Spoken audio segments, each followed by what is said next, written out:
Over 15,000 Haitian asylum seekers are stranded at the U.S.-Mexico border, with President Biden issuing immediate deportations and horseback police pushing them back.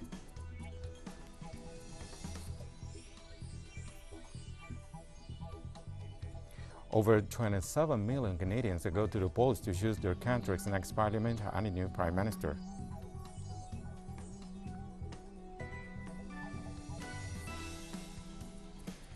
The terrorist group ISIS has declared an open war on the Taliban government of Afghanistan.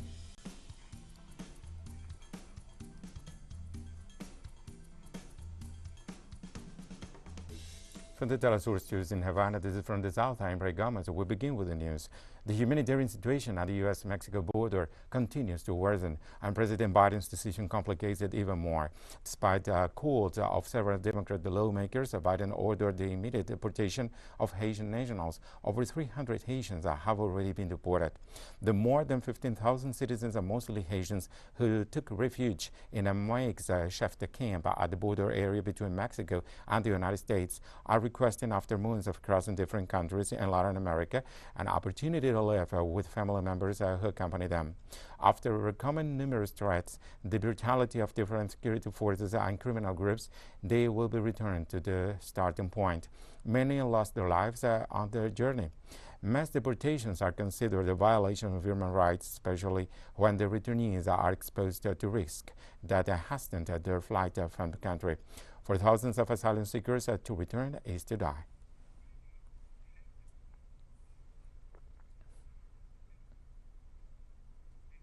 The barbarism against migrants in the United States does not cease. These images may seem to be a historical depiction of the hunting of the Maroons or the slave labor camps during the centuries of slavery. However, they are images of Texas border police who in Harrisburg blocking the passage of Haitian migrants this Monday, September 20th, 2021. With their scare and minimal belongings, many of the asylum seekers are fleeing violence and misery in the Caribbean country. They will be sent back by the same promoters of this phenomenon.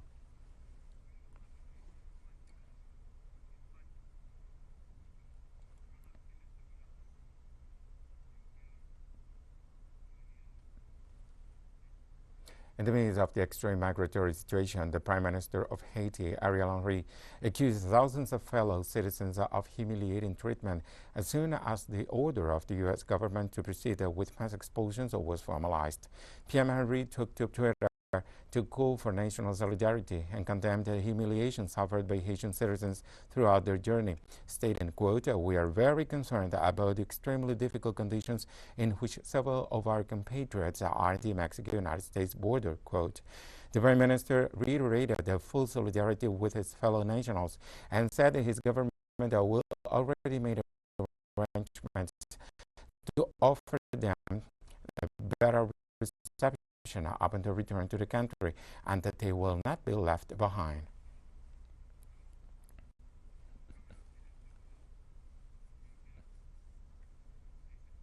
In other news, the president of Cuba, Miguel Diaz-Canel, bestowed the Jose Marti order to his Vietnamese counterpart Nguyen Xuan Phu during his official visit to the Caribbean island. The order is the highest distinction granted by the Cuban authorities to people who contribute to peace and humanity. The Vietnamese head of state visit will tighten the special traditional friendship and cooperation between the two peoples. The first secretary of the Communist Party of Cuba shared an unofficial welcome ceremony for President Nguyen Xuan Phu and his delegation at the Palace of the Revolution in Havana. After the ceremony, the two leaders held talks and witnessed the signing of cooperation documents between the two countries' ministries, sectors, and enterprises.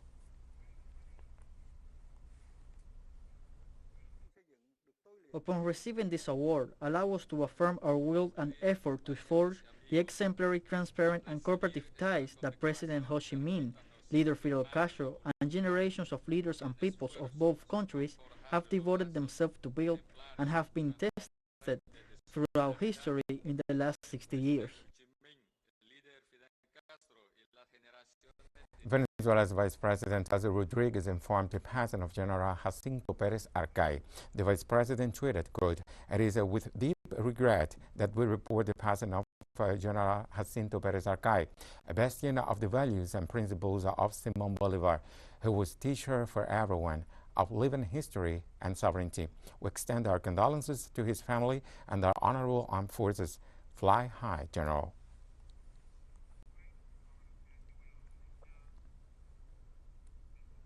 And on Sunday, at least 30 people were arrested in the demonstrations against the military parade 2021 held to praise Chile's army.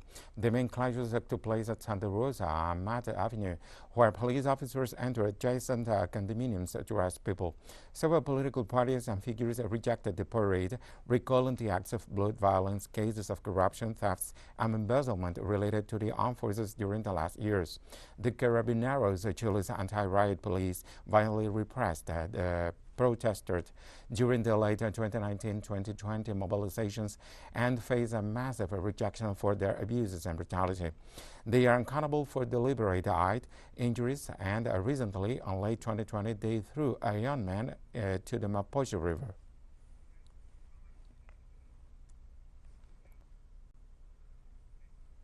The sixth summit of heads of states and government of CELAC concluded on Saturday in Mexico with agreements in favor of the people of the region.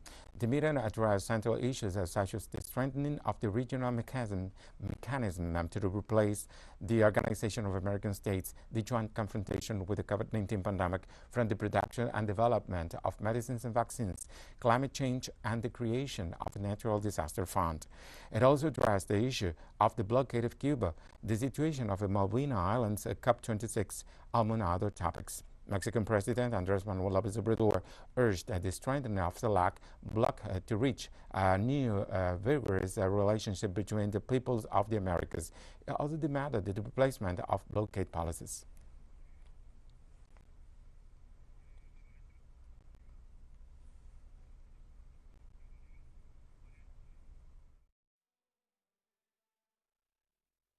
It's time to replace the policies of blockades and mistreatment in favor of the option of mutual respect, working together and partnering for the good of the Americas without infringing on our sovereignties. Cuban President Miguel Diaz-Canel demanded an end to the blockade policies by the United States. He also thanked the CELAC community its support for the lifting of this illegal measure. I also seize the occasion to acknowledge your support for the lifting of the illegal economic, commercial, and financial blockade imposed by the United States against Cuba, forcefully and opportunistically tightened under conditions of the pandemic, despite being condemned for decades by the overwhelming majority of the international community. And President Nicolás Maduro dismissed the attempts to sabotage the progress of the CELAC summit.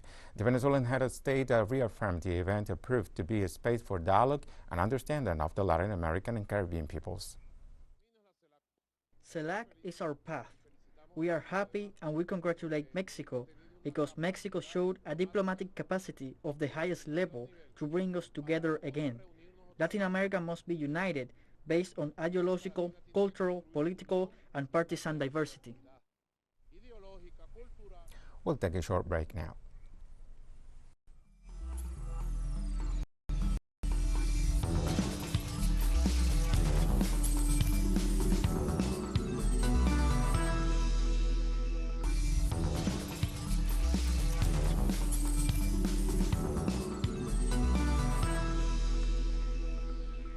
Welcome back. Over 27 million Canadians go to the polls on Monday to choose the country's next parliament after a 36-day campaign that saw Prime Minister Justin Trudeau's Liberals in a neck-and-neck fight against the opposition Conservative Party. The first voting polls are open in the new province of Newfoundland and Labrador on the Atlantic coast at 8:30 local time. 338 members of the House of Commons should be chosen. Many citizens have already voted in advance or by mail. In mid-August, Justin Trudeau called early elections to try to recover the majority of he lost. He only reaches at 31% of popularity. The current Prime Minister is at the same level of his main rival, the Conservative Erin O'Toole, a 48-year-old ex-military and lawyer.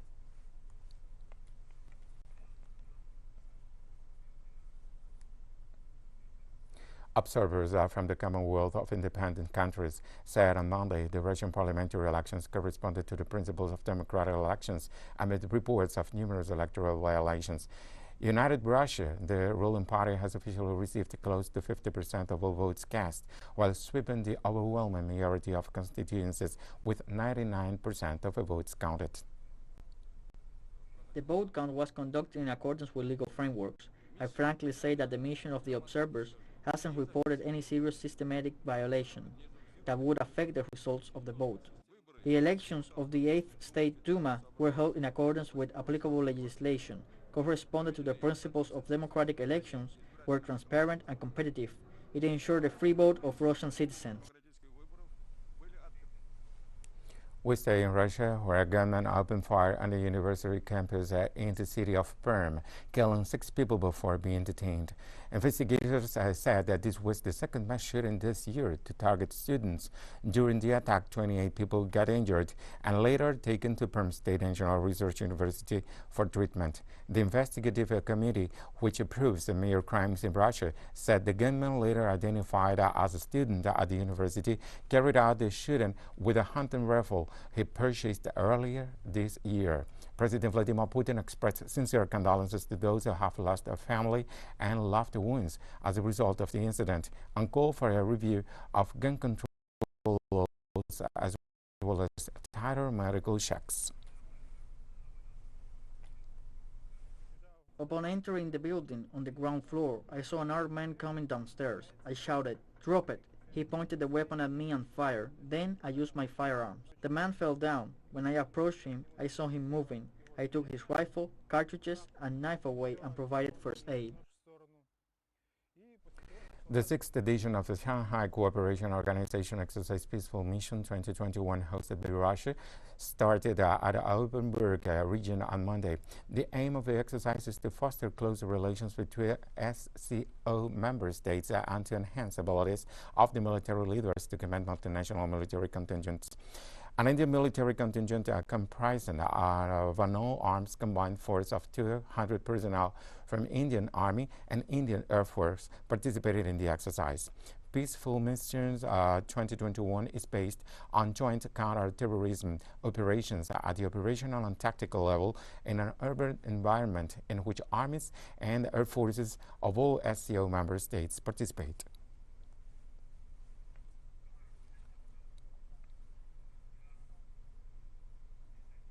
And France has cancelled the Franco-British Defence Ministers' Summit, which was due to take place this week after Australia ditched a submarine contract with Paris and instead made a deal with Washington and London. UK Defence Secretary Ben Wallace and his French counterpart Florence Parly had been due to hold a bilateral meeting in London and address the 2-day Franco-British Council alongside defence chiefs from both countries. The gathering has now been postponed until a later date. The scrapping of the multi-billion-dollar submarine contract, struck in 2016, has triggered a diplomatic crisis, with Paris recalling its ambassador from Washington and Canberra. The French government spokesman said President Emmanuel Macron and his U.S. counterpart Joe Biden will speak by telephone in the coming days to discuss the crisis.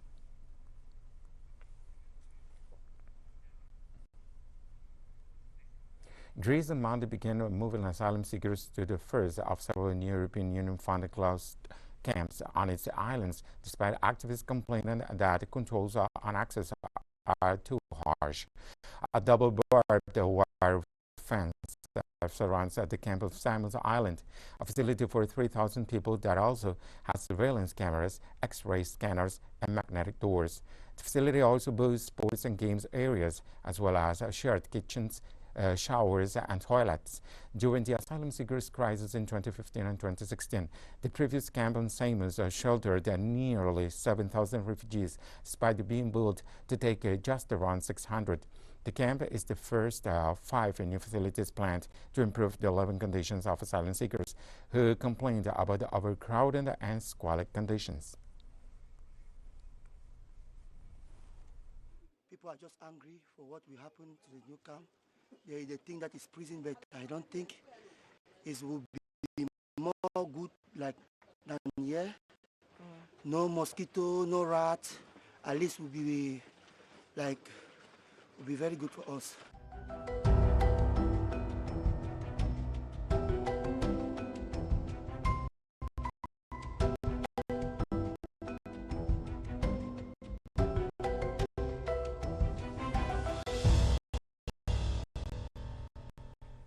The Cumbre Vieja volcano in Spain's Canary Islands has destroyed their houses as it spewed out a lava and ash, forcing some 5,000 people from their homes.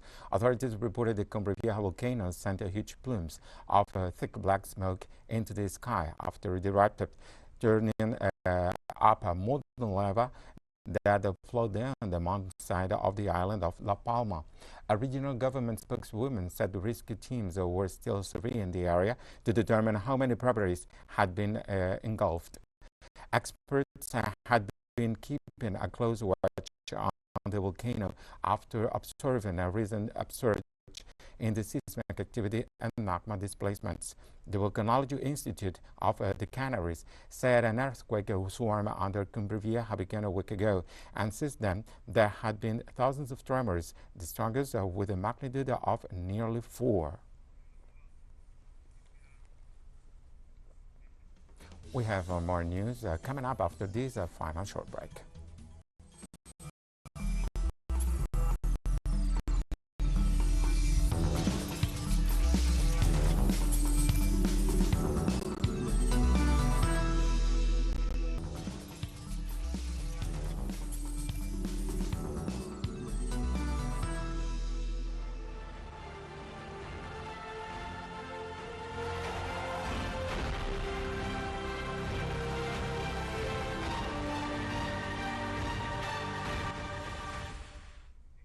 Welcome back.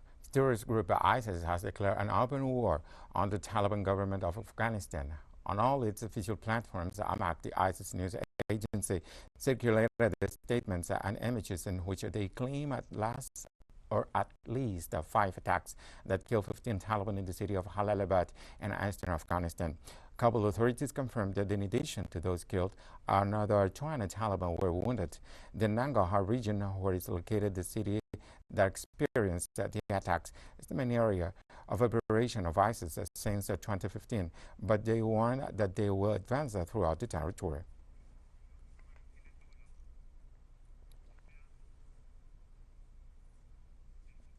A group of Afghan schoolgirls protested on Monday against the Taliban decision to ban girls from attending school. Schoolgirls in Herat held banners and demanded to be able to return to school and continue their studies. Girls attending the protest said forcing them to stay away from school would leave an entire generation uneducated.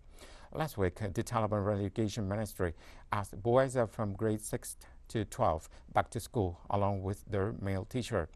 Previously, Taliban's Minister of Higher Education had said girls would be given equal access to education. Earlier this month, Taliban announced an all-male, exclusively Taliban cabinet, but said it was an interim setup, offering some hope that a future government would be more inclusive, as several of their leaders had promised.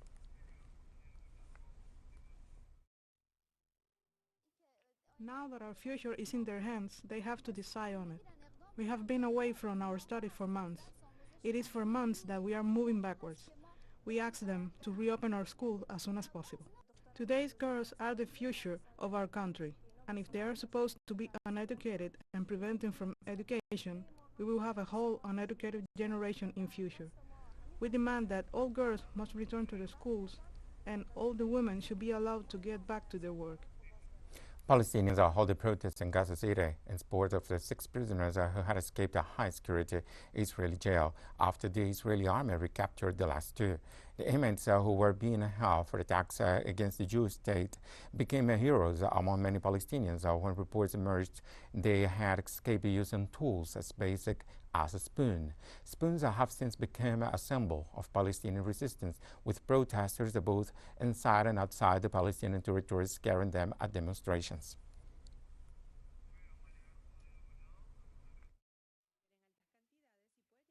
The arrest of the remaining 6 prisoners does not diminish the amount of heroism they made and the great achievement they presented. They also send a prisoner's message to the whole world that there are freedom fighters who are in the prisons of the occupation and suffer from injustice and oppression.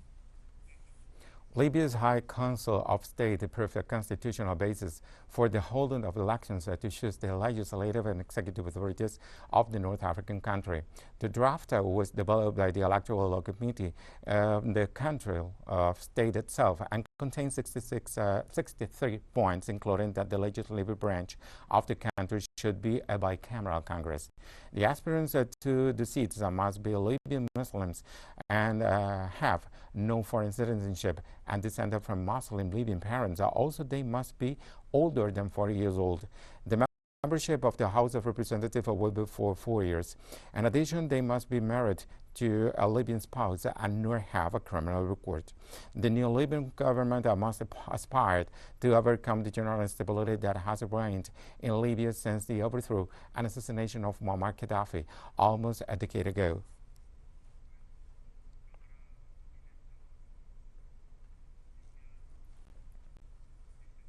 Lebanon's parliament met on Monday to vote in Prime Minister Najib Mikati's cabinet tasked with pulling the country out of a deep economic crisis. No mere objections were made to Mikati's ministerial lineup from top political blocs, as Lebanon is in desperate need of a new government following 13 months of political deadlock. The 24-member cabinet is expected to offer solutions to shortages of medicine and fuel and to launch a ration card program to protect the poorest. The ministers will also pursue negotiations with the International Monetary Fund and oversee preparations for parliamentary elections scheduled for May 2022. The nation's economic collapse has depleted central bank reserves, devaluated the currency by more than 90%, and plunged 3 out of 4 citizens below the poverty line.